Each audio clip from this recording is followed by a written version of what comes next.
En los ciclos siempre hay unas fases alfa, beta y hay un sueño no REM y REM. A veces se le da mucha importancia al sueño REM, pero no es solo este. A veces se ve más importancia, incluso en los estudios, que es más importante el no REM. Normalmente son ciclos de 3 horas. Por eso nosotros podemos dormir 6 horas y despertarnos muy bien, y dormir 7 y despertarnos un poco hechos polvo. Quizá tienes que dormir 6 horas, no romper ese ciclo, que puede ser variante, a dormir 6 horas y media. Que dices, ¿duermo más? Mejor. No, porque estás rompiendo el inicio del siguiente ciclo. Duermo bien con la benzodiazepina, pero me despierto y estoy hecho polvo. ¿Por qué? Porque hemos desordenado ese sueño. ¿Es lo mismo cantidad que calidad de sueño? Realmente no. O sea, cantidad sí que hay unos estándares que según vamos avanzando en la edad y nos hacemos más mayores, vamos perdiendo calidad y cantidad de sueño, pues incluso hacemos una desregulación de los ritmos circadianos.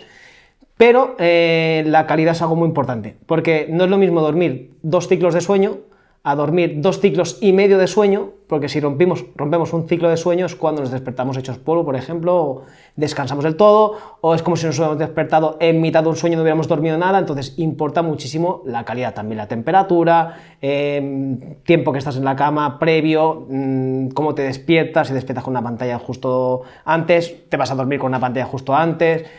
Todo esto tiene mucho que ver. Vale, entonces como hay muchas variables, vamos a intentar ir punto por punto y a ver si nos puedes ayudar un poco. ¿Cuántas horas se recomiendan dormir? Normalmente 7, con un máximo de 8 y media a 9. Se ha visto en estudios que a partir de 9 horas es más perjudicial que incluso dormir menos de 7 o de 6 horas. O sea, no, a veces decimos, voy a recuperar el sueño. Eso es un mito, no se puede recuperar el sueño. Por mucho hayas dormido mal, el dormir de más no te va a recuperar el sueño de 2 días o de 3 días. Eso es un falso mito totalmente. Y luego, como decía, van avanzando las edades, vamos teniendo una disrupción de los ritmos circadianos y por eso la gente mayor es posible que durmiendo 6 horas descanse suficiente. Porque también los requerimientos cambian, etc. Pero más o menos nos iríamos con esa media de esas 7 horas, aunque tenemos que tener el foco metido sobre todo en la calidad. Decimos, no lo mismo, los ciclos de sueño son enteros, son completos, son parciales. Sí, incluso no sé si lo tocaremos luego, el tema de ciertos fármacos que pueden crear un desequilibrio, un desorden del ritmo circadiano y de los ritmos propios de los ciclos del sueño, si es alfa, beta, profundo y demás, porque eso va a influir incluso en que descansemos pero nos despertemos hechos polvo. Vale, y cuando hablamos de ciclos, ¿a qué te refieres bien? En los ciclos siempre hay unas fases alfa, beta y hay un sueño no REM y REM.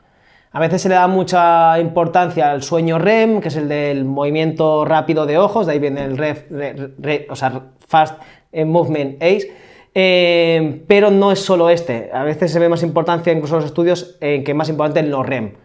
Y luego tenemos unos ciclos que siempre han de ser ese mismo ciclo, con ese mismo orden. Nosotros cuando desordenamos ese orden, que por ejemplo un fármaco, que son las benzodiazepinas, que desordenan el sueño, que mucha gente se toma para dormir, me tomo porque me relaja y me ayuda a dormir. Sí, pero te está empeorando el sueño. Por eso hay opciones que no desordenan. Por ejemplo, la melatonina, sabemos que ayuda a conciliar el sueño, ayuda a problemas de jet lag y potencia los ciclos de sueño con el ritmo correcto. Entonces, al no desordenar, mucha gente habrá dicho, yo dormí muchas horas, duermo bien con la benzodiazepina, pero me despierto y estoy hecho polvo. ¿Por qué? Porque hemos desordenado ese sueño. Esos ciclos los hemos alterado, hemos variado esos ciclos. Entonces, al variar esos ciclos es cuando no dormimos bien y no descansamos. Entonces, merece la pena mejor tomar una benzodiazepina o tomar a mejor alguna opción más natural, que obviamente todas tienen sus efectos secundarios, y dejar esas opciones si no nos van a mejorar, porque sí, conciliar el sueño no lo vamos a conciliar, pero vamos a dormir mal. Pues ahí es cada uno que tiene que valorarlo. Has dicho que el sueño no REM es como más importante. ¿Por qué? Ahora, hoy en día, cuando nosotros hacemos una consolidación del tema de la memoria, sobre todo del aprendido, incluso un repaso del día, se hace más en la parte no REM que en la REM. Antes se creía que la REM era la intocable, pero se está viendo que ahora incluso la no REM tiene más consolidación de todo el tema de memoria, todo lo que hemos hecho durante el día, la consolidación, descanso, también las ondas musculares que hacemos mientras descansamos son mejores en ese momento que en otros momentos. Por eso también es muy importante y mucha gente suplementa, y es una tendencia actual, con magnesio y calcio antes de irse a dormir, porque esas ondas sabemos que vienen reguladas por esos 2 minerales indispensables. Entonces es en ese momento que tenemos que tener importancia. Antes era como la parte REM la más importante, no, ahora ya tiene más importancia incluso la no REM para esa consolidación. ¿Y se sabe qué horas son las que estamos en sueño REM y no REM? Más o menos. Normalmente son ciclos de 3 horas. Entonces, nosotros tenemos que tener un ciclo de 3 horas que depende de qué personas se llaman de ritmos cíclicos más cortos, 2 horas y media. Pero normalmente suelen ser esas 2 horas y media, esas 3. Y ahí es cuando tenemos todo el ciclo. Por eso nosotros podemos dormir 6 horas y despertarnos muy bien, y dormir 7 y despertarnos un poco hechos polvo. Entonces tenemos que tener ese ciclo correcto. E incluso a veces profesionales, obviamente de divulgación, dicen, pues quizá tienes que dormir 6 horas, no romper ese ciclo, que puede ser variante a dormir 6 horas y media. Que dices, ¿duermo más? Mejor. No, porque estás rompiendo el inicio del siguiente ciclo. Y al final siempre son unas fases alfa, beta y la gamma, y dentro de esos mismos ciclos tienes diferentes partes del ciclo. La última, la 2 horas a las 3 o 2 horas y media a las 3, es la que normalmente es la más importante porque es la que estamos ya metidos en esa profundidad. Aunque hay gente, y se ha visto en estudios, que es capaz de entrar en fase no REM y REM muy rápida. O sea que acortar los ciclos iniciales muy rápido, pero son casos excepcionales. Vale, y la fase esta REM sería como el sueño reparador que tenemos. Sí, la REM y la no REM, porque si no precedimos de la no REM, la REM no va a ser igual. Entonces son esos momentos los que teóricamente son los más importantes, porque ya te digo, es como los que están más profundos, y esos son los que desconectamos, por eso el parpadeo del ojo rápido, desconectamos nuestro sistema nervioso central y hay una relajación total. Por eso, si nosotros tenemos un sueño, nos caemos en un vacío, o tenemos sueños de que desconectamos del cuerpo, es en ese momento. Y si tenemos sueños más vívidos, tipo me estoy orinando, o estoy teniendo un sueño incluso más erótico, tal, son en momentos en los que no coinciden estas fases, porque estamos notando el cuerpo. Pero hay momentos en los que desconectamos, y por eso a veces cuando nosotros nos acostamos y notamos que nos caemos de la cama, es que hemos conseguido entrar en esa fase tan profunda de forma muy rápida, que es momentos puntuales. Vale. Has dicho que las horas de sueño no son iguales para todos. ¿De qué puede depender esto? De la actividad física, del cansancio, del estrés, de la fatiga que podamos tener, o sea, depende de muchos factores. Pero principalmente viene si nosotros somos una persona muy activa, nosotros nos vamos a recuperar por la noche, a menos que hay estudios con el tema de la meditación, que ya también somos capaces, pero son gente muy crack, de poderlo hacer en ese horario. Nosotros somos una persona que no hemos tenido un gasto calórico muy bestia haciendo actividad física o no hemos tenido mucho estrés, pues posiblemente con muchas menos horas seamos capaces de poder tirar nuestro día perfectamente. Incluso hay inhibidores del tema del descanso y neurotransmisores como la cafeína. Nosotros al final tenemos un consumo de cafeína que lo que hace es decirle a nuestro cuerpo, estamos despiertos, no necesitamos descansar tanto, pues eso también nos puede alterar. Que eso justamente en la tesis doctoral nosotros lo que evitábamos es que hubiera un consumo de café, porque nos variaban muchas variantes en tema de cortisol y en tema de descanso. Entonces era como un poco una trampa. Entonces era difícil a veces convencer al médico, hazte una guardia sin beber cafés. Era muy complicado, pero lo conseguimos, creo. Al menos que lo falsearan y nos diéramos cuenta. Los resultados luego pueden estar un poco alterados, sí. Vamos a poner un poco a la población en contexto. ¿Qué es un cronotipo? Cronotipo al final es tú la preferencia que tienes para poder funcionar bien y tener tus facilidades en un horario que se llama vespertino o matutino. ¿Vale? Entonces ahí se le llama las personas búho, por ejemplo, las que trabajan mejor por la noche, que yo, por ejemplo, siempre era capaz de estudiar más tranquilo por las noches. Yo me podía estudiar de las 12 a las 3 de la mañana o a las 5 de la mañana y era mucho más capaz de tener mi foco porque nadie me molestaba, nadie me escribía, tal, me centraba mucho más. Pero obviamente dentro de esos cronotipos que podemos tener favorables, que eso hay, incluso nosotros lo valoramos en la tesis doctoral con diferentes test rápidos de cómo te sientes mejor, del 1 al 10, si por la mañana o por la noche, cuándo sueles trabajar, cuándo tienes, se puede valorar ese cronotipo, aunque es algo que se discute mucho últimamente, y ya cuando hice la tesis doctoral hace bastantes años ya se discutía, que era que podemos nosotros regular ese cronotipo, ¿no? Yo, por ejemplo, tengo un cronotipo totalmente que es ahora actualmente tirando vespertino, pero yo puedo regular eso. Igual que en entrenamientos hemos visto que hay gente que tiene preferencia por entrenar por la mañana o por la tarde, pero nosotros podemos regular esos ritmos circadianos, incluso se pueden, nosotros ponemos, tenemos un pico máximo de testosterona de concentración de 3 a 5 de la tarde. Pues se ha visto que nosotros entrenando de 2 a 4 podemos bajar esa. Nunca podremos cambiarlo totalmente, porque al final te vas a arrastrar y vas a ver que no rindes tanto, pero que puedes ir modificando ese cronotipo. Entonces, una de las críticas que teníamos a la hora de analizar el cronotipo es que analizar algo que es tan variable es crítico. Y antes se decía, tú eres un cronotipo o otro, ahora se puede regular bastante eso. Solo que hay gente que a veces pues, no es capaz de cambiar porque es muy extremista en ese cronotipo y otra gente que no. Vale, una de las preguntas que te quería realizar era esta, pero con lo que nos has dicho, o sea, si yo soy, por ejemplo, cronotipo búho y modifico, ¿la calidad del sueño será la misma? O sea, si lo entreno, digamos... Se ha visto al cabo del tiempo, de mucho tiempo, que no es algo de un día de la noche a la mañana, para nada, se puede mejorar. Que sea igual, que rindas igual, no, porque al final influyen muchas cosas. Incluso tú a lo mejor tienes un cronotipo por tu ecosistema, por tu medio ambiente, por tu manera de trabajar, por todo. Al final te has ido a un extremo por tus facilidades, al final biológicas, pero también por tus facilidades de entorno. Entonces sí que se puede regular, no hasta ser un 100%, pero luego hay esos mixes, que son esa persona que no tiene un cronotipo que destaque frente al otro, que es una persona normal, o sea, totalmente normal, estandarizada, y tú puedes ir a ese tipo. Nunca podrás ser, normalmente, si eres matutino, vespertino extremo, pero sí que puedes tener una facilidad y sí que es entrenable. Pero antes se decía que no, que era un extremo u otro, y ahora, por suerte, ya se puede ir regulando eso. Incluso en entrenamiento, en manera de trabajar, en ser más, que seas mucho más, tengas un rendimiento mucho mayor, etc.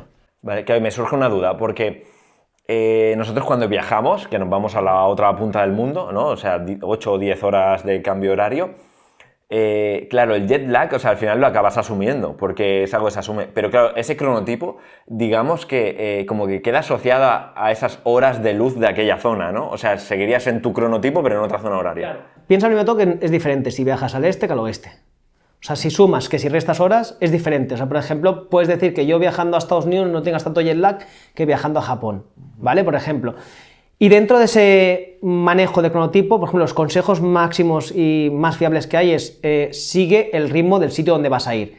Por ejemplo, yo sé que aquí son 8 horas más, pues tú haz tu vida aquí 3 días antes y al menos el día de allí acuéstate, aunque pases mucho sueño, aunque estés un día entero durmiendo, o sea, despierto, acuéstate con el horario de allí. Pero sí que va a influir. O sea, es más, si tú te vas, por ejemplo, a países asiáticos, seguramente tú te despiertas a las 5 o 6 de la mañana. ¿Por qué? Porque vas con el... Y aquí no te despiertas a las 5 o 6 de la mañana. Y al final hay una desregulación. Por eso es muy útil en esos casos, que es donde más evidencia tiene, donde surgió la melatonina, que surgió a través del jet lag, y donde más se probó con los jugadores de la NBA, cuando pasaban del este al oeste para jugar partidos, se probó sobre todo con ellos, en deportistas, en estos jugadores. Entonces, la melatonina ayuda para eso, para regular ese jet lag y conciliar el sueño y decirle a la glándula pineal, oye, toca segregar la melatonina o no toca segregar la melatonina porque no toca. Pero ya te digo, depende mucho de si vamos para el este o para el oeste. Podemos tener más sintomatología de disrupción del cronotipo, del ritmo circadiano, yendo para un lugar que para el otro. No es lo mismo. Súper curioso esto, no lo sabía, la verdad, sí. Bueno, sabemos que el sueño es importante, ¿no? Pero ¿cómo crees que es de importante tener una buena calidad del sueño? Muchísimo. O sea, al final es como decir, voy a entrenar a hacer ejercicio y voy a hacerlo bien o mal. Entonces es un mundo. El descansar, que tú descanses, que dicen entre una temperatura menor de 18 grados o mayor de 20-21, ya te va a influir en tener más sudoraciones, no descansar igual, el tono muscular que no sea igual, estar con tiriteras, con lo cual aumenta un poco esa molestia a la hora de dormir, los ruidos igual. Sabemos que incluso la luz, hay mucho estudio que dormir con la luz no segregas la misma hormona de crecimiento. Y hay muchas veces, y yo soy el primero, que de pequeño tenía la luz por miedo. Entonces sabemos que no tener una oscuridad total hace que ciertas glándulas, sobre todo la hormona de crecimiento para el crecimiento, que es inicial, o sea, es, primordial para un niño pequeño, no se segrega igual. Obviamente el ruido, la temperatura, el que tú vayas nervioso, sabemos que van a haber ciertas hormonas como cortisol que puedan disruptar. También en la hora de conciliar el sueño, que estés muchas horas dándole vueltas, estoy pensado, tal y cual, o sea, esa desconexión antes es muy importante y la calidad no se concibe si no es eso, con esos estándares. Entonces ahí... Y has comentado el tema de la luz con los niños pequeños y demás. Si hay padres que nos estén viendo, a lo mejor se lo preguntan también. Ni luz, o sea, es decir, si pones una luz cálida, que han dicho que es... Sea cual sea. O sea, al final tenemos que discernir entre luz cálida y luz, lo que se dice luz blanca, y al final por los lúmenes y por la potencia, para el tema sobre todo de daño a los ojos y tema de segregar la melatonina, ¿vale? Para hacer pensar al cuerpo que estoy con una luz artificial, pero hay sol. Vale, luz cálida, se está yendo el sol, entonces no doy la señal de que, obviamente, con una luz blanca es de día, tengo que estar despierto. Eso es diferente para segregar la melatonina. Yo lo que digo ya es, una vez dormidos, que tu cuerpo esté en totalmente oscuridad para que tu hormona de crecimiento se segregue, que eso ya es diferente. Entonces ahí, sí, si a lo mejor tiene miedo el niño y tiene que dormir con la luz, pues a medianoche cuando está dormido ya se la apagas. Porque eso sí que influye y se está viendo, y son estudios que dices, no, segregas un 0,1, no, segregas bastante, hay un porcentaje bastante interesante de hormona de crecimiento que se segrega menos cuando no hay oscuridad total, porque al final el párpado necesita oscuridad total para hacer el descanso y para entrar en esa fase de concentración total mientras estamos durmiendo. ¿Y qué nos puede pasar si no controlamos esa calidad del sueño? Pues obviamente el primer caso, que es el que yo analicé más, es el hambre hedonista, que es un hambre que no tiene fin. Entonces se ve cuando nosotros no dormimos, tenemos un turno de guardia, tenemos apetito y comemos y nos saciamos, por tema de adrenalina y leptina. Y se llama esto, es un síndrome que es hambre hedonista, que es el no tener límite. Entonces por eso mucha gente cuando duerme mal, ostras, tengo mucha hambre ese día, tengo mucho estrés. Obviamente migrañas, al final sabemos que la regulación calcio-magnesio e hidratación, obviamente si hemos estado muchas horas despierto, necesitamos mucho más requerimientos de esos electrolitos, entonces migraña es lo típico, deshidratación también, desregulación, falta de control de temperatura corporal, con lo cual ya solo por esa parte ya aumentaría el riesgo de lesiones, pero obviamente al aumentar también el cortisol por mal descanso, también aumentaría el riesgo de lesiones, rendimiento porque no hay consolidación ni del día anterior ni del mismo. Entonces justamente cuando yo pensaba, y todo el mundo hemos pensado, estaré toda la noche sin dormir porque así estudio más, dices no, duerme, que es más importante, estudia poco, estudia lo que puedas, duerme, descansa, consolida esos conocimientos y te irás incluso más tranquilo, con menos cortisol, rendirás más y tal. O sea, es súper importante eso. Sí, yo tengo que traer al episodio de que precisamente él me lo comentó esto en la carrera cuando estábamos y, o sea, mis notas iban así de repente, ¡boom!, para arriba, por el simple hecho de decir, hostia, me acuesto antes, descanso y voy al examen súper fresco. Y era como que la mente, respuesta. La verdad es que yo te lo agradezco mucho, que en aquel momento seguramente me salvó la carrera. Sí. Entonces, has comentado que se veía el rendimiento un poco deteriorado, ¿no? Pero a nivel deportivo también se ve afectado. Muchísimo. O sea, cuando se ven privaciones de sueño, sobre todo cuando hay viajes, en tema de olimpiadas, o a lo mejor no estás en tu ecosistema correcto, se aumenta el rendimiento. Es más, tengo un par de amigos y de clientes, deportistas de primera división de fútbol, que incluso cuando tenían el peque, que era recién nacido, lo que hacían era consensuar con su pareja y decirme, me voy a un hotel, jugando incluso en casa, me voy a un hotel, que el hotel justamente eran unos amigos de Bilbao, me voy al hotel y me estoy esa noche antes en el hotel, porque al final el despertarme y tal, justamente, obviamente, influye en el rendimiento, entonces muchísimo, y por eso cada vez más clubs, antes no, hace a lo mejor hablamos de 6 o 7 años en fútbol, no se obligaba a la concentración del día anterior, y ahora ya es algo que se da por ley, para controlar la comida, para controlar el descanso, para controlar que no se vaya de fiesta tal persona, tal. Y esto tiene mucho sentido y mucha lógica porque influye muchísimo en el partido, en el rendimiento, obviamente. Luego hay otros cracks, como era Romario en su época, que se iba de fiesta, de discoteca, no dormía y te metía 40 goles. Son excepciones, pero la gran mayoría sí que vamos a ver mermado todo. Y si queréis luego ahondamos un poco más en las pruebas que hice para analizar el rendimiento, sobre todo era psicológico, cognitivo, perceptivo y motriz en los médicos y veréis hasta cuánto afecta el no dormir, porque es una pasada. Vale, bueno, si quieres podemos ahondar ahora, porque la siguiente pregunta era sobre el rendimiento cognitivo, pero como nos la habías respuesto más o menos, pero si quieres, sí, adelante. Pues justamente, mira, lo que analizamos para los médicos era el cortisol salivar, con una prueba que lo analizamos justamente ahí en Germán Strias. Luego otra prueba era con una plataforma de fuerzas, que podéis decir algo tan técnico, y era una plataforma de la Wii, que está validado científicamente con plataforma de fuerzas de equilibrio, y analizábamos con 2 pies el equilibrio, la variabilidad del equilibrio, el círculo que hacen, que marcan con el equilibrio, luego con ojos cerrados y con un foam para crear una estería con los 2 pies, y luego con pie derecho, a pata coja, que no se podían caer si no era nulo, con ojos abiertos, ojos cerrados, y luego con la plataforma inestable, que era un cuadradito inestable, y luego con el otro pie. Analizamos antes de la guardia y después de la guardia. La guardia duraba entre 24 y 36 horas de estándar, ¿vale?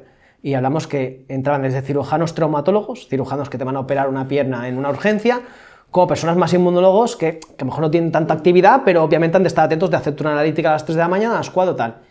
Luego calculábamos los pasos, hacíamos una estandarización con el podómetro que llevaban, la cantidad de pasos que se llegan a mover y más en una noche en un turno de guardia. Analizábamos diferentes test, como de los cronotipos, que solo era inicial, y luego había un par de atención, que era el típico que habréis hecho como para cuando os examináis para conducir, con un palito y tenéis que darle a la barra espaciadora y tal, cuánto tardaban en responder, ¿no? Y obviamente teníamos criterios pues desde la menstruación hasta si tomaban café o no tomaban café, cuántas veces habían intentado dormir, pues tienen que ir anotando más o menos cuántas horas habían dormido en medio de la guardia, que a veces eran 0, a veces eran 3, a veces eran 2, para hacer simplemente grupos de estandarización, y el que había dormido más y había hecho más pasos, pues crear correlaciones. Y el equilibrio era una pasada, o sea, el equilibrio que mejor era lo más visual era una pasada y se daban cuenta ellos. Entonces, si al final estamos hablando de una persona en bipedastación, con los 2 pies en el suelo, está perdiendo el equilibrio en parte, esa persona tiene que operar en una operación totalmente de motriz muy fina. Entonces, ¿cómo podemos, justamente, y esto lo hablaba Borja Bandera hace poco, cómo podemos hablar de que haya ya trabajos como es, sin despreciar a nadie, un basurero que ya no trabaje nocturno, en muchos países como los países nórdicos que no dejan trabajar de noche porque conlleva un acortamiento de la vida, etcétera, y que pongamos nuestras manos en un profesional sanitario tan importante, sea médico, sea enfermero, sea celador, lo que sea, y que hagan turnos de 48 horas incluso, empalmando, o sea, que entren a las 9 de la mañana y se vayan a las 9 de la noche del día siguiente. No tiene sentido ninguno. Sí que es verdad que está por la noche, pero hacemos plazos más cortos. ¿Qué pasa? Que no hay personal sanitario suficiente, entonces al final alargamos. Entonces son cosas que dices, amor al arte totalmente esos trabajos sanitarios, porque es amor al arte. Sí. Pues si no, Vocación total. Sí, si no, no aguantarías. Sí, y locura de ponerlos en esa situación. Sí, o sea, es que no sé, es como... No tiene sentido, no tiene sentido. Y esto que has comentado de que bueno, perdían estabilidad y todo esto, ¿puede tener correlación con que nos hacemos mayores y vamos también perdiendo más calidad de sueño, horas de sueño? ¿Está relacionado? No sé. Al final sí que perdemos, sobre todo por la pérdida de masa muscular, perdemos el equilibrio. Y al final sí que hay muchos neuronas sensoras y propioceptoras que las vamos perdiendo. Lo bueno es que en el estudio, como hacíamos el pre y el post de la misma persona, el mismo sujeto, lo que hacíamos es valorar y analizamos la variabilidad que había en medio. Entonces, nosotros podíamos ver cuánto había variado, más que decir, pues los jóvenes tienen más equilibrio, los mayores.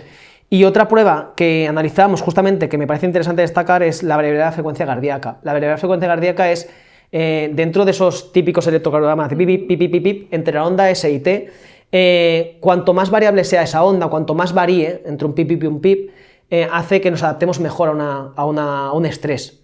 Entonces, por ejemplo, el Fútbol Club Barcelona lo utiliza mucho, por eso siempre van con pulsómetros y dicen, ¿para calcular las pulsaciones? No. Calculan la variabilidad de frecuencia cardíaca, porque la variabilidad de frecuencia cardíaca, cuanto más acortada y menos variable es, menos caña y menos intensidad podemos dar al deportista. Entonces, no es lo mismo pedirte a ti 1000 metros corriendo a una intensidad de 80% que pedírtela a ti, que tú a lo mejor estás fatigado con más carga de trabajo. Entonces, ¿cómo analizo? Ahí. Y hay variables en las que podemos hacer simplemente clasificaciones de muy cansado, poco cansado y tal. Y entonces especificamos, individualizamos el entrenamiento. En los médicos, que no haya esa variabilidad de frecuencia cardíaca es donde podemos analizar si había un burnout. Entonces, nosotros si veíamos que había en analítica, en saliva, un cortisol súper elevado o un cortisol súper bajo, porque ya las glándulas suprarrenales no segregan nada, porque ya hay un burnout, está quemada la persona, ya no hay manera de con el cortisol regular, y nosotros veíamos que había muy poca variabilidad de frecuencia cardíaca, que simplemente es un análisis de 5 minutos con un pulsómetro, ya veíamos que estaba quemado. Ya veíamos que no podíamos pedir más. A un deportista le diríamos, descansa, tómate 2 días de descanso y vete con la familia, que es lo que hacen, y decimos, ¿por qué se ha ido este hombre 2 días? Pues por esto, y en médicos muchos veíamos que había ese burnout, ese sobreentrenamiento, pero sobre trabajo. Y o sea, recomendarías, porque relojes como por ejemplo un Garmin, que te marca el UFC, ¿recomendarías descanso si lo tienes bajo, por ejemplo? Claro, o sea, nosotros por ejemplo analizamos con un reloj de 60 euros que era un Polar. Y lo mismo, o sea, tienes un programa, mismo Polar tiene un programa ya para ordenador que lo puedes analizar. Claro, yo ahí analizaría, o sea, no es lo mismo exigirle una carga de entrenamiento o una carga de trabajo a una persona que a otra. Obviamente una se va a adaptar mejor por ejemplo, que duerma mejor, que coma mejor, que haga todos los hábitos mejor, que tenga una vida familiar que no te da cargas. O sea, hay muchas cosas, muchas variables que influyen. Entonces, si tú al final tienes una variable de frecuencia cardíaca normalmente de tanto y te baja tanto, ya estás viendo que estás metiendo más caña. Bájale la intensidad y haz que se regule. Cuando esté arriba y está a tope, pues le meto caña. Porque al final nosotros metemos más intensidad en una pretemporada que en una temporada, porque viene de vacaciones, viene descansado, viene relajado, teóricamente ha hecho las cosas bien, etcétera. No tiene sentido que tú en un momento en el que tienes un partido, me lo invento, de básquet o de fútbol o de pádel, que es cada semana, y tienes una carga de entrenamiento tremenda, que te meta la misma intensidad que en una pretemporada, porque vas a petar. Y vas a petar, obviamente, porque la variabilidad de frecuencia cardíaca, cuando te dé una variabilidad muy baja o te dé unos niveles muy bajos de intensidad, al final tú vas a meter más carga de entrenamiento y se te va a romper. Se te va a romper un gemelo, se te va a romper un solio, se te va a romper y vas a decir, ostras, he hecho un mal gesto, no he calentado. Bueno, puede influir eso, pero viene a influir de que tú estás dando más carga de la que te puedes recuperar. Y no interesa. Que ahora ya llevas carga previa. Claro. Yo lo que he detectado de monitorizarme yo es que cuando veo que el VFC me empieza a bajar mucho, quizá a la semana me pongo malo. ¿Sabes? Que es algo súper curioso, pero es aquel estado ya en el que dices... no te adaptas. Sí, estoy incubando algo. ¿Sabes? Como que notas que... ¿sabes? O a lo mejor es eso, que te sobrepasas tanto que el sistema inmune quizá, ¿no? ¡Bum! Pero si no te adaptas es cuando el sistema inmune intenta actuar y al no poder actuar y al no esto, ya el sistema inmune mete el chute tope y después del chute tope viene la sobrecompensación, viene el bajón. Y esto justamente nosotros lo analizamos, que es algo muy novedoso, porque nosotros al hacer tesis doctoral lo hicimos con la Universidad de Deusto, que fue una colaboradora, aparte de varias universidades, y la de Valencia. Y cuando hicimos la formación de Deusto, eran 2 psicólogas, que eran 2 catedráticas, que nos dijeron, ¿por qué habéis decidido esto? Y justamente mi director de tesis doctoral es José Morales Aznar, y él es una eminencia en esto, en todo. En todo, ha analizado en todo. Él es el nivel más alto de judo, de maestro de judo, y lo ha analizado en todo. Y por eso justamente cuando hicimos prácticas con la Federación de Judo y con los deportistas olímpicos de judo españoles, podemos analizar todo esto y es una pasada lo de extrapolaciones que puedes sacar de la variable frecuencia cardíaca. De algo tan fácil, 60 euros monitoriza, no necesitas un GPS para ver los kilómetros que hace, no, si los kilómetros que hace sí me sirve, pero uno que sea un lateral extremo no va a ser lo mismo que uno que es un portero, y a lo mejor el portero tiene mejor fondo que el otro, pero quiero decir que al final influyen muchas cosas, pero es que tiene muchas, por así decirlo, muchas correlaciones con todo, incluso con una persona que está trabajando en una cadena de montaje física, también te va a influenciar a decir, pues hoy le voy a meter menos carga de trabajo y todo esto, adaptarlo, que esto es algo ya a futuro, pero que es algo fácil de adaptar, o sea, y fácil de ver. Al final necesitas 5 minutos de relajación total. Nosotros me acuerdo que en el hospital el momento más tranquilo era no molestar, poníamos un cartel y en el lavabo se sentaba y estaba ahí relajado, pero es que es muy fácil. Y luego obviamente vamos a ver la carga de trabajo con eso. Un ejemplo es el podómetro, una manera de poder valorar cuánto, porque a ver, nos salían médicos con 20.000 pasos, que yo creo que era como lo mínimo, 20.000 pasos en una noche de guardia, y había gente que se iba a las 40.000. O sea, es una locura, o sea, son kilómetros y kilómetros. Y era algo bastante normal. Luego habían otros que he tenido suerte, he podido dormir en la guardia súper bien, pero era una pasada como analizábamos y las extrapolaciones que podemos sacar. Y al final estamos demostrando lo que ya sabemos, que una guardia no es saludable. Y que al final, bueno, sí, podemos decir, pues mejor que haga una guardia. Vale, tú espérate a que te opere un médico recién despertado de casa y con todas sus habilidades a 100%, que te opere un médico en una operación fina, como lo que digo, operar un tobillo, operar un ligamento colateral externo, lo que sea, cuando ya he hecho una guardia entera. Y llevé 36 horas despierto, de pie, caminando 30.000 pasos. Es una locura, una locura. No es lo mismo, ¿no? Yo al menos preferiría que no. Preguntarle, oye, ¿has hecho la guardia? Vale, pues, next, ¿sabes? Has comentado, bueno, que vamos perdiendo la calidad del sueño, pero ¿qué aspectos son los que nos hacen perder esa calidad del sueño? Es la edad. Al final es un cronotipo normal que durante la vida nunca se ha conseguido. No he visto estudios que consigan romper ese ritmo. Al final siempre hay una degeneración, hay al final unos ritmos en los que tú tienes un ritmo circadiano y ese ritmo circadiano y ese descanso se va cortando. También el consumo durante el día total de energético ya disminuye, con lo cual esto influye. Y no he visto un porqué, sino ya por la edad y esta disrupción de los ritmos circadianos que favorece a que se vaya cortando mínimamente. Y al final eso, no es que digamos que duermas peor, sino duermes menos, pero la calidad suele ser igual, pero sí que es verdad que duermes a 6 horas. Y dices, ostras, tendrás que dormir 7 horas. No, en ese tipo sí que se ha visto que durmiendo 6 horas es suficiente. Incluso hay gente que durmiendo 6 horas va a funcionar, pero volvemos a lo mismo, que hagas el ciclo completo. No. Que a lo mejor duermes, y es un ejemplo, os cruzaré con gente que diga, duermo 3 horas y me despierto descansado. ¿Por qué? Porque he hecho un ciclo entero. Duermo 4 y medio y duermo mal. Lo mismo que las 6 y las 6 y media. Que habrá gente que haga el ciclo en 2 horas y media y con 5 sea suficiente, pero seguro que hay gente que dice, duermo 15 minutos más de lo normal y me despierto hecho polvo, y duermo menos, y es por esto, es por hacer el ciclo entero. Si rompes un ciclo, es como iniciar todo el esfuerzo sin tener la recompensa. Entonces es como un plan de me he quedado a medias. Y entiendo que cuando nos despertamos de forma natural, digamos que se ha finalizado el ciclo completo. Correcto, correcto. A menos que tengamos, por ejemplo, siempre hay unas adaptaciones, siempre nos despertamos a las mismas horas, cogemos un ritmo, un estrés también, que el cortisol también hace que nos despertemos. Entonces al final, y esto lo dice Che Verdaguer y lo dice súper claro, nosotros una manera de analizar si estamos con suficiente estrés o no, es si en los hombres, en las mujeres es más complicado, durante una semana al menos tenemos que levantar 2 o 3 días animados. Felices. En las mujeres es un poco más difícil de saberlo, pero es la manera de saber si tenemos suficiente, si tenemos exceso de estrés, exceso de cortisol, etc. Es una manera, porque al final es cortisol, otras hormonas que influyen en eso.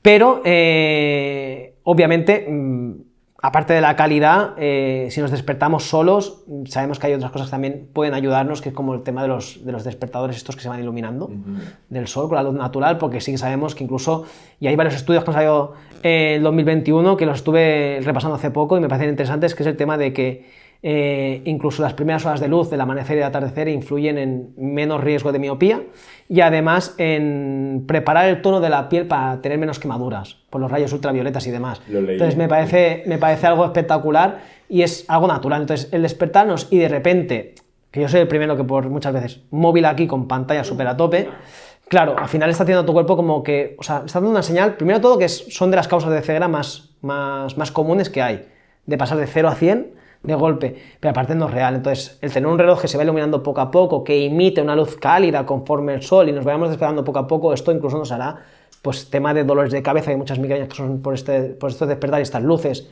directas, pues influirá. Y esto de las luces, a veces puede decir a alguien, no tiene importancia. Hay migrañas en personas ciegas, que no tienen ninguna percepción, o sea, no tienen una ceguera parcial, no, una ceguera total, que tienen migrañas por culpa de las luces blancas. O sea, hablamos de que no es ya lo veo, lo puedo asimilar y me da la migraña. No, es que hay personas que no lo pueden percibir, pero aún así les afecta a nivel de salud. O sea, que tenemos que tener muy en cuenta el tema de las luces. Y Óscar lo sabe, que yo en casa, en los sitios donde trabajo, tengo la luz, que al final hoy en día por 4 euros es súper fácil comprar una luz, que la regulas con el móvil, cálida, más fría, luz fría, y la potencia dentro de la luz, ir bajando esa... Y yo sé que en mi dormitorio, en mi cambiador y en mi lavabo tengo luz cálida, y en el despacho, depende a qué hora, ya directamente programado, a las 6 de la tarde, poco a poco ir haciendo el cambio hacia la transición. Y con el móvil igual, por suerte con el móvil. No es lo mismo, aunque tengan los filtros de modo oscuro, pero obviamente lo recomiendo. Y es lo bueno de las tabletas de lectura electrónica, que ya muchos tienen esa luz de antibrillo, de la luz de fondo, y la mayoría de televisiones hoy en día podemos regular la luz de fondo. Y la luz de fondo es esa luz blanca que tiene de fondo la pantalla. Lo verás, no verás la serie en 4K perfecta, pero obviamente me voy a la cama, ostras, concilio el sueño más rápido. Claro, nos está dando una señal de estoy de día con la luz blanca y de repente me tengo que ir a dormir. No le puedes decir eso al cuerpo, es poco a poco esa transición. Has comentado que las benzodiazepinas hacen, bueno, pues que nos perjudica la calidad del sueño, ¿no? También en el caso de relajantes musculares, de la dormidina que tiene antihistamínicos, ¿también? Sí, o sea, tanto antiinflamatorios como de cualquier relajante muscular, ¿vale? Que hablamos de fármaco, alteran el orden del sueño. Por eso yo cuando consigo, que es muy difícil quitar una benzodiazepina o reducirla, obviamente una benzodiazepina ya se ha visto por evidencia científica, se ha de retirar no en transiciones por ejemplo, de invierno a otoño, o transiciones de estaciones, porque sabemos que hay una baja esteamuna, hay menos vitamina D y por ejemplo en invierno nunca se te ocurra quitar una benzodiazepina. Con el médico, aunque ya se ha visto en estudios que el 90% no saben retirarla, pero el 100% saben aplicarla, que eso es otra cosa de los lobbies de las farmacéuticas, pero las benzodiazepinas y los antiinflamatorios tipo AINES influyen en hacer un desorden del sueño. Entonces, por eso, cuando alguien duerma mal y se tome la benzodiazepina, que no tiene evidencia ya ninguna, o sea, antes se catalogaba como evidencia científica para mejorar el sueño, ya las benzodiazepinas no tienen evidencia ninguna, simplemente te relajan muscularmente, pero no te mejoran, ya se ha visto, no te mejoran ni conciliar el sueño ni la calidad del sueño.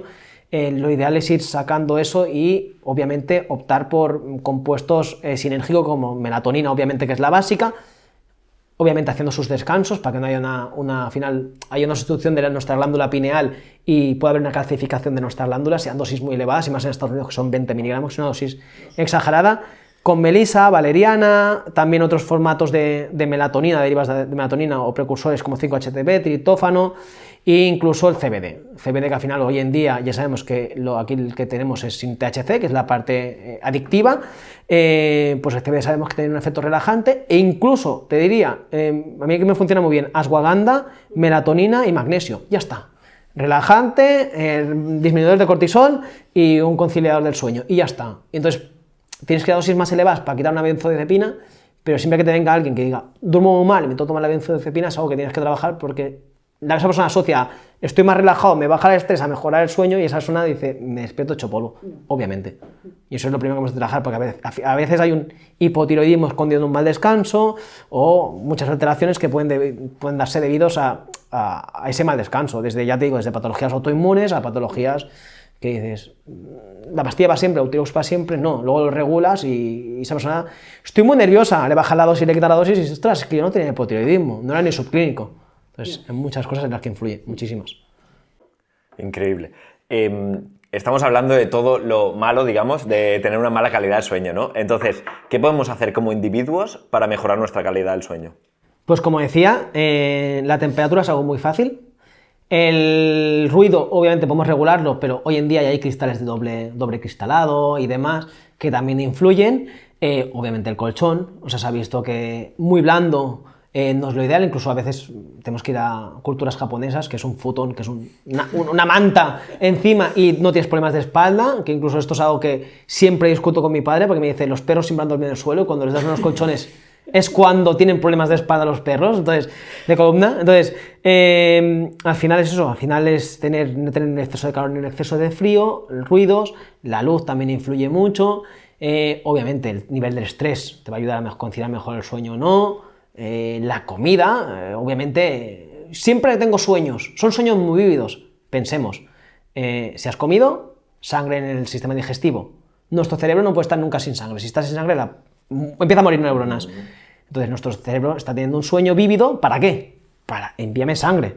Entonces tienes que tener comidas menos copiosas o comidas más fáciles de digestión y de digerir para que no tengas que enviar un chute de sangre para tener un sueño vívido porque tienes toda la sangre en el estómago. Entonces pasar unas ciertas horas, hacer una digestión correcta, obviamente pues ya íbamos de no dormir con calcetines que te aprieten mucho, ni obviamente nada que te apriete mucho, ropa más bien holgada, que transpire, que no esté húmedo el sitio, que siempre se tiene que transpirar durante el día, abrir menos, no hacer la cama, porque hacer la cama dicen que hacer la cama influye en que haya más bacterias, se encierren las bacterias ahí, sino abrirlo y que se aire una horita al día. Y luego el tema de la humedad y de temperatura, igual, la temperatura ya os he dicho, y la humedad no se recomienda más tener un 50-60% de humedad en la zona, porque al final sudoramos más, termorregulamos más, hacemos un esfuerzo en el cual no tenemos que estar haciendo ese esfuerzo.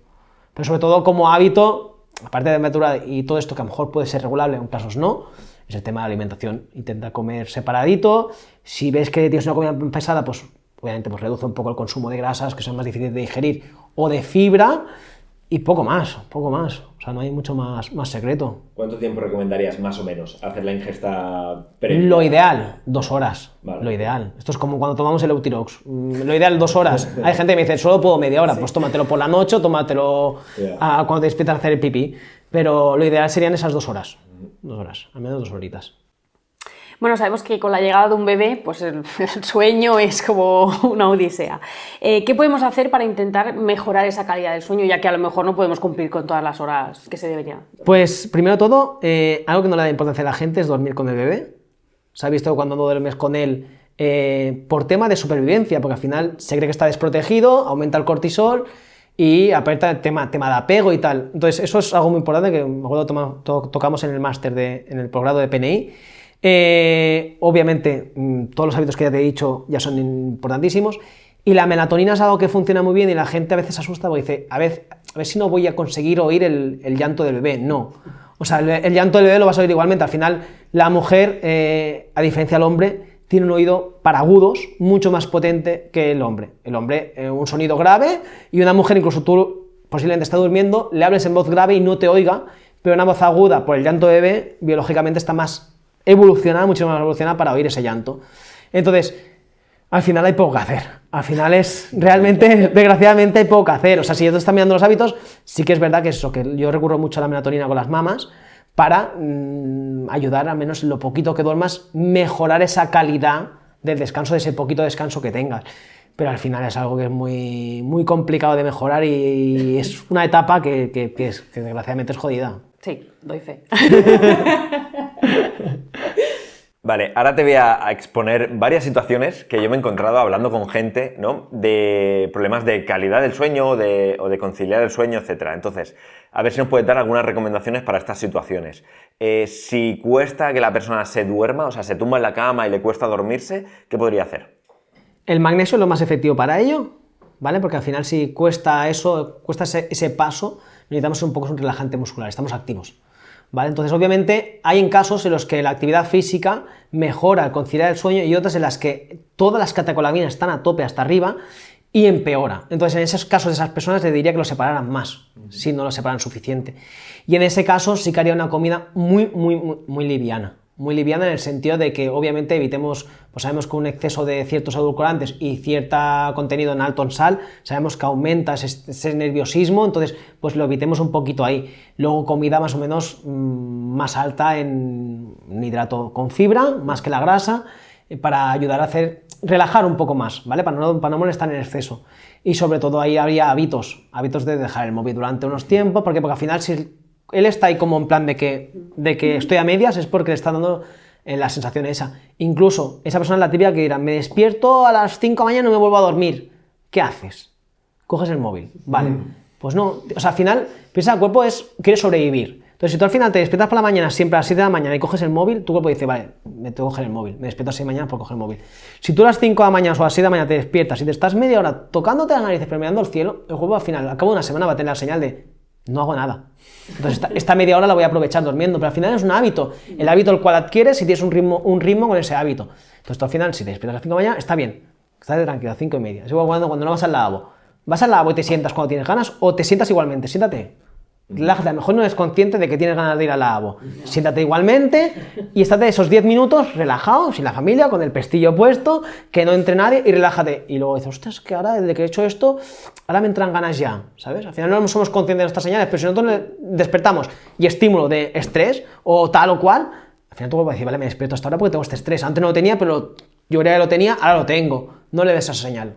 Relájate, estás media hora en la cama mirando aunque te va nerviosa, o con un libro, algo que te relaje y un hábito que sea diferente. Porque hay mucha gente a veces que dice, no me duermo, pero me pongo la tele.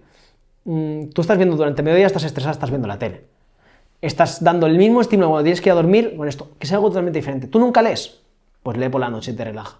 ¿Tú nunca oyes música relajante durante el día? Pues escúchala por la noche. Algo diferente, algo que asimiles tú, un ritmo, una pauta, una manera de hacer para conciliar el sueño. Concilio el sueño y yo relaciono leer con conciliar el sueño. El problema luego cuando lees durante el día, que te vas a relajar, pero que tengas un hábito, porque si no tienes ese hábito, al final tú estás dando una señal al cuerpo, me voy a la cama, veo la tele y durante todo el día he visto la tele, tengo que estar despierto.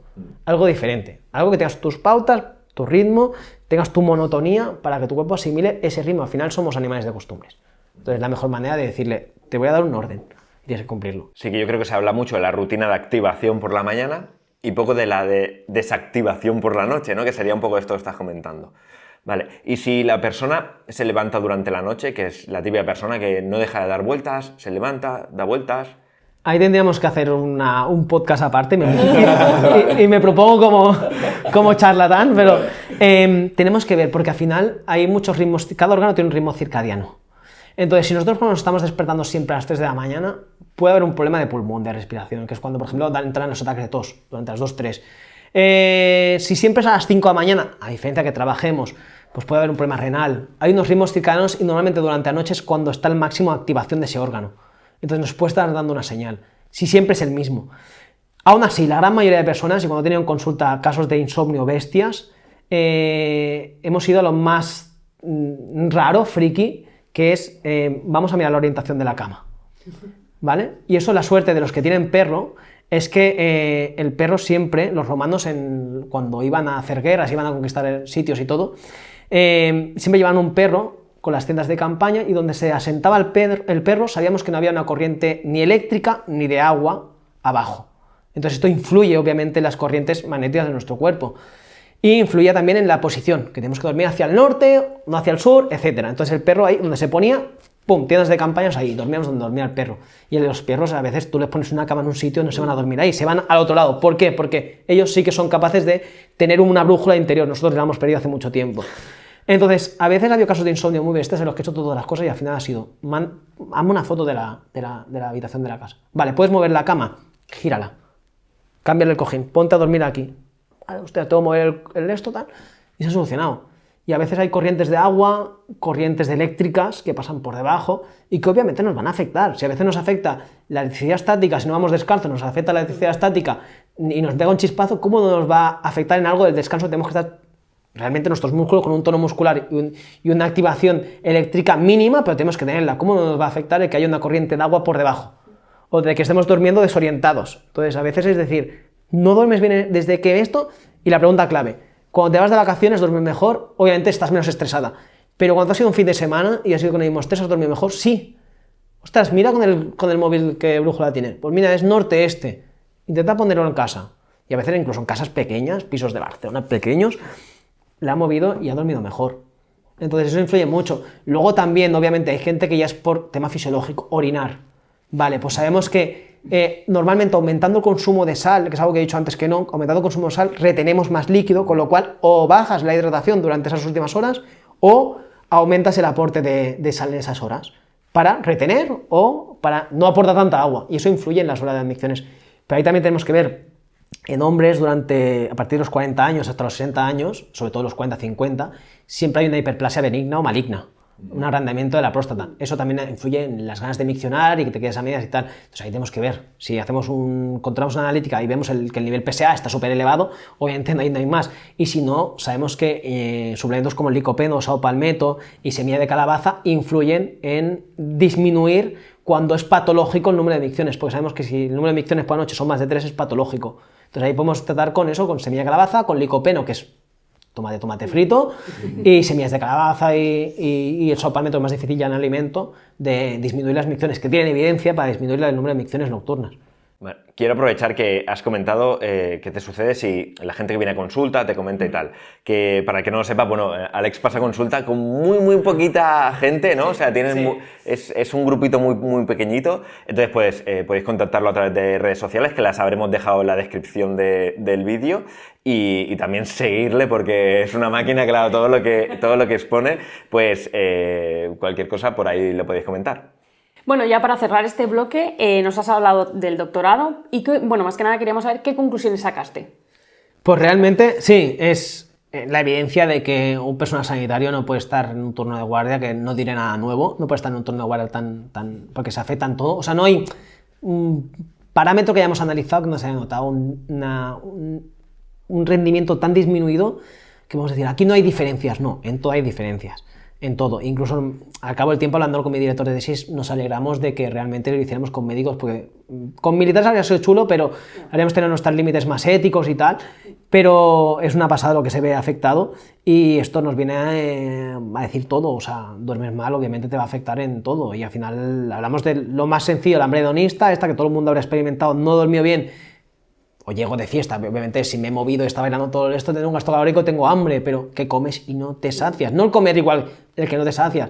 Y eso influye mucho, en acortamiento de vida, en problemas patológicos, en muchas cosas. Y al final el tema del sueño es algo tan importante que en casos incluso de la fibromialgia se estudia tanto, a veces no se ve si es la fibromialgia lo que conlleva un insomnio y eso empeora, o el insomnio o un mal descanso conlleva la fibromialgia. Estamos hablando de una patología tan importante con tanta gente, tanto porcentaje de la población que se ve afectada. Y ahí hablamos de que el sueño puede ser una de las causas de esa fibromialgia. O sea, es algo muy heavy, muy heavy.